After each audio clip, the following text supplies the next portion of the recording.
주님 평화.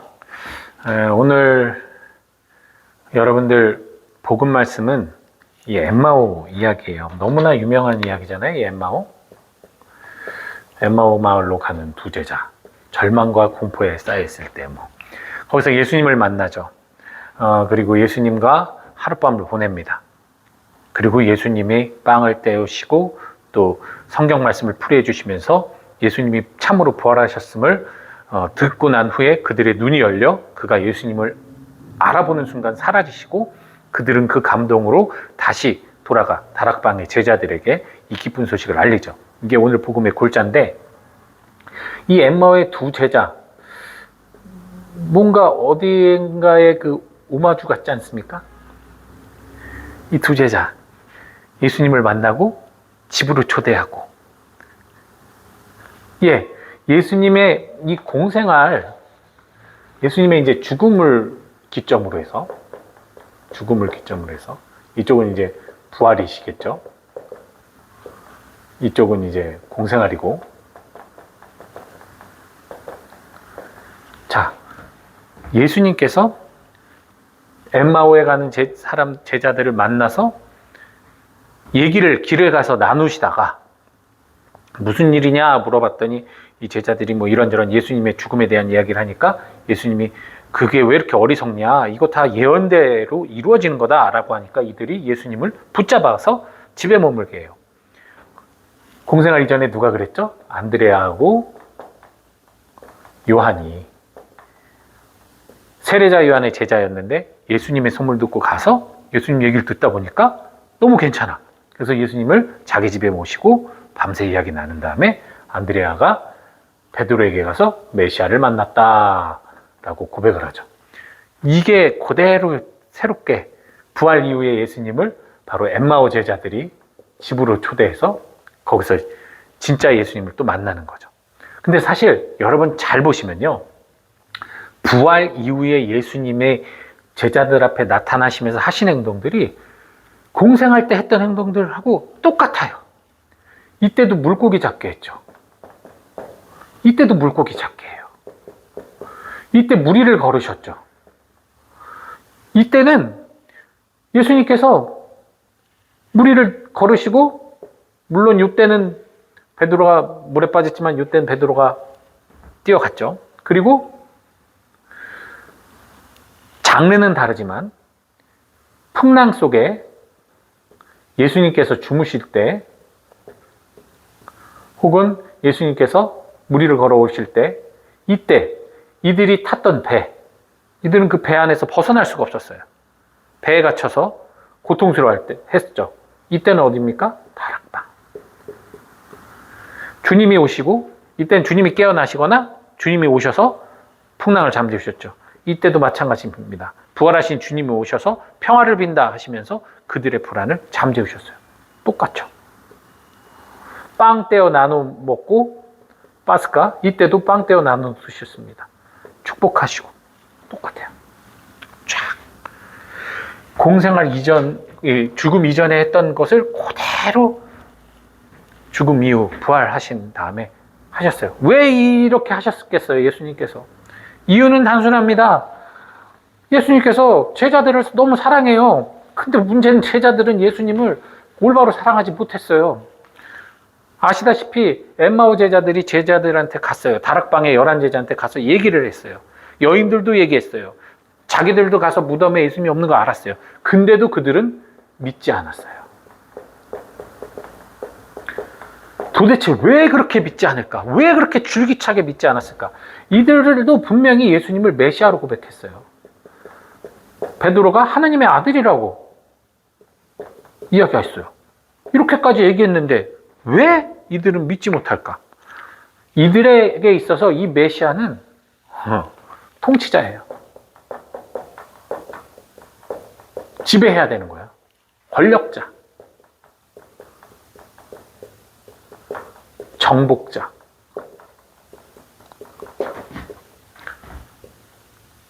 왕. 세상을 정복해야죠. 정의로 징벌을 내리시고 정복해야 되는 거예요. 이들의 메시아는 그거예요. 이 고귀한 가치를 위해 잘못됐고 부조리하고 이스라엘을 억압한 로마를 쳐부수고 이 부조리한 세상에 악을 쳐부수고 하느님 나라를 세우는 그러한 영웅 예수 그리스도를 사랑했던 거예요. 거기에 매료가 된 거예요. 사랑으로, 비폭력으로 세상을 정복할 수 있는 유일한 분. 폭력이 아닌 비폭력으로. 그래서 그분을 믿고 따랐고 그런 분을 위해서 목숨을 바치기라 결심했는데 그분이 엉뚱하게 십자가로 돌아가신 거예요. 당신이 말씀하신 대로. 그들이 가장 원치 않는 방법으로. 결국 그들은 예수님에게 배신감을 느낀 거예요. 실망한 거죠. 그리고 절망한 거죠. 그리고 이 자신들의 이 앞도 보지 못하고 사람 알아보지 못한 자신들을 책망하며 다락방에서 두려움에 떨고 있는 거예요. 더 이상의 믿음도 신뢰도 기대도 갖지 못하는 그들은 한 발자국도 나갈 수가 없었던 거죠. 다락방은 그런 절망의 장소입니다. 풍랑 속에서 배 안에서 아무것도 하지 못하는 그 제자들의 모습은 바로 그런 의미를 상징하는 겁니다. 아무것도 할 수 없는 상태. 그러니 그들이 부활하신 예수님을 알아볼 수가 없는 거예요. 마치 개미가 저를 알아보겠습니까? 아무리 지가 제 발등에 타고 여기 가슴에 얼굴에 붙어도 저를 못 알아봐요. 그렇게 된 거예요. 그들이 알던 예수님이 사라졌어요. 그러니 믿을 수도 없고 봐도 못 믿고. 그래서 예수님은 이들을 설득시키기 위해 죽음 이전 공생할 때 하셨던 그 모습 그대로 당신의 모습을 다시 계시하신 거예요. 그들이 신압으로 다시 믿게. 똑같은 모습, 그 이전과 다름없이 똑같이 우리와 숨쉬고 밥 먹고 웃고 울고 하는 예수님의 모습을 보면서 그들이 거기서 다시 예전에 예수님을 순수하게 따랐던 첫 마음을 되찾고 예수님의 부활을 믿게 하기 위해서. 이것은 오직 사랑하기 때문이에요. 이건 예수님의 크신 사랑이 있기 때문에 그러한 증명이 가능했던 거예요. 그냥 승천하셔도 됐어요. 그냥 명령하고 가셔도 됐어요. 성령을 받아라 그러고 가셔도 됐어요. 하지만 제자들, 당신이 그토록 사랑했고 그 당신을 배반하고 도망치는 그 발에 입맞추며 끌어안고 씻어주던 그 사랑으로 다시금 제자들을 올려다보는 스승으로서 무릎 꿇고 제자들을 발을 잡고 올려다보는 그 겸손의 사랑으로 다시 제자들을 초대한 거예요. 그리고 다시 그들의 성소가 시작됐던 갈릴레아로 모이라고 하셨죠, 나중에. 근데 어쨌든 예수님께서 이렇게 당신을 증명하셔서 제자들은 예수님의 부활을 믿게 됐고, 그래서 바로 나갔나요? 아니죠. 다락방 안에서 예수님이 성령을 보내주시는 그날까지 기도하며 기다렸습니다. 이게 그들에게 있어서는 광야의 시간이었던 거예요. 그들의 광야입니다. 이때 엄청난 유혹에 휩싸였을 거예요. 여전히 예수님을 만났음에도 불구하고 두려움. 왜 예수님 그렇게 십자가로 돌아가시고 부활하신 거잖아요. 고통을 겪어야 되잖아. 그 두려움 있는 제자도 있었을 것이고 당장 튀어나가서 막 선포해야 된다고 생각하는 사람도 있었을 거예요. 그리고 이 시간을 어떻게 보내야 될지 몰라서 갈팡질팡하는 이들도 있었을 거예요. 그러나 이 모든 군상들이 한데 모여서 기도하면서 기다렸다는 거예요. 인내의 시간이겠죠. 성숙의 시간이에요. 즉 믿음이 완성되어 가는 시간이죠. 익어가는 시간이에요. 이게 바로 광야의 시간이에요, 사실. 주님이 다락방에 막 들어오실 때 문 열고 들어오지 않으셨어요. 근데 사람이야. 살이 다 있고 숨을 쉬는. 신기하죠? 그 말은 뭐냐면 주님이 이 밖에서 안으로 들어왔다는 의미가 아니라 주님은 어디든 계신 거예요. 늘 우리와 함께 계신 거예요. 우리가 알아차리지 못하는 것 뿐입니다. 그래서 이 주님께서 언제나 함께 하심을 성령을 통해 완전히 이해하고 성령을 통해 그분을 완전히 사랑하게 되는, 즉 성령은 사랑의 인도자예요. 우리를 하느님을 믿고 사랑하도록 이끌어 주시는 분이 바로 성령이신 거죠. 그래서 성령 강림, 상징적이죠. 너무나 그날부터 그들이 막 갑자기 180도 변한 게 아니라 바로 이 광야의 시기를 통해 그들이 성령을 받아들일 때가 된 거예요. 마치 성모님께서 예수님을 받아들일 때가 됐을 때 성령으로 잉태하신 것처럼 이 제자들도 이 다락방이라는 곳에서 어찌 보면 이곳이 임신하는 장소인 거겠죠. 이 다락방 속에서 성령을 받아서 이들도 성령을 잉태하는, 성령을 세상에 선포하는 자들이 된 거죠. 한 인간 예수로서 시작됐던 성령의 활동이 이제는 제자들을 통해서 수많은 사람들에게 잉태되고 출산될 수 있도록 대단한 다단계죠. 예, 어쨌든 그렇게 돼서 그리스도교가 시작이 되는 겁니다.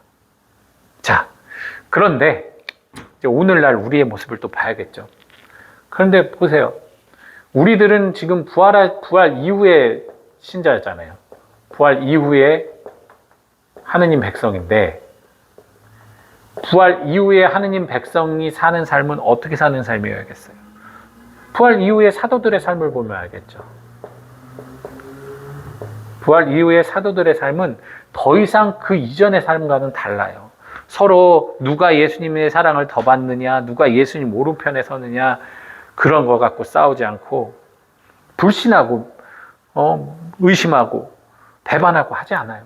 이 이후의 삶은 그저 자신의 목숨을 바쳐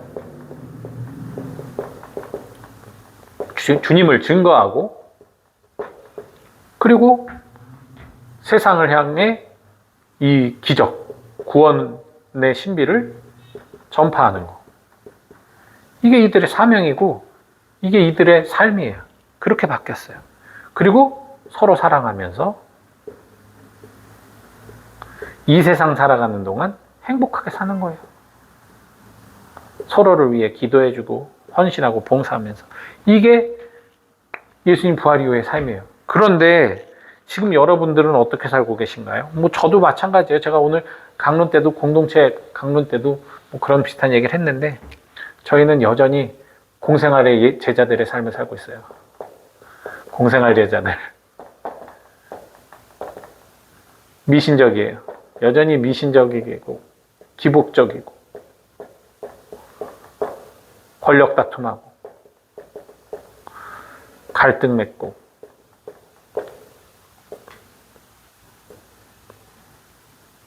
나만 사랑하기 바라고.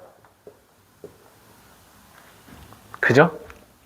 여전히 공생활 예수님의 제자들의 모습처럼 예수님을 믿고 사랑하긴 하는데 그렇게 살고 있어요. 부정할 수 없죠. 사실이 그래요. 아직도 우리들 마음 안에 참으로 예수님 부활하지 못해요. 그러나 감사하게도 예수님은 우리 교회가 마련한 장치죠. 매년 부활하시고 매년 성경을 통해 당신이 참으로 부활하셨다는 메시지를 끊임없이 보내고 계신 거예요. 우리도 사랑하시기 때문에. 우리도 사랑하시기 때문에. 그러니 여러분, 좌절하지 마세요. 아, 우린 이렇구나. 괜찮아요. 우리도 성령을 끊임없이 받고 성령을 통해 선포하러 나가야 됩니다. 이웃에 대한 단죄, 나 자신에 대한 단죄, 심판, 판단은 끊임없이 내려놓고 또 내려놓고 대신 이웃을 사랑하고 봉사하고 나누고 기뻐하고 찬미하고 기도하고 그렇게 살아가면 부활 이후에 예수님의 제자들이 되도록 힘써야 될 것입니다. 예.